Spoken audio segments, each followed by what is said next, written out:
I've been a big fan of ISEC. Over the years, I've met so many ISECers. I've attended their global congresses, and I remember the one in Istanbul. And it was such a fantastic experience to see so many bright, really committed young people coming together from very, very different countries. I remember meeting some people from Uganda, some people from South Africa, and some people from Argentina. And it was really exhilarating to see how they all came together and how they were all driven by common ideas. I have actually had ISEC international interns working with me. And they've been wonderful. And even today, we are in touch with each other.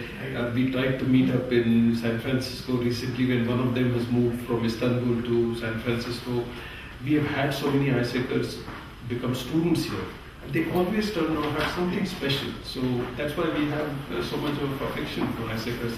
And that's why we are willing to do a little more for ISECers than we do for everything else. What I find is that they rejuvenate me. They really rejuvenate. I feel energized, I feel positive, I feel hopeful about the world every time I meet ISECers. So thank you. Well, my children went on their own from the time they were 18, and I've seen how much that transformed them. Global experience doesn't necessarily mean experience in New York or London, and even rural US or not so urban UK is a very different experience. First of all, the culture is different. So the way people look at things is different. The kind of challenges you face are different. The adjustments that you have to make are different. And you learn in all of this. You continuously learn in all of this. I think it's the best thing anybody can do. It's a completely transformational experience, and it will do wonders to your self-confidence.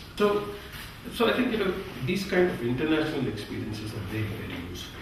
But when you do it additionally for community development, then it adds a completely different layer and a completely different kind of, because each community in some ways is different, but still has some common issues.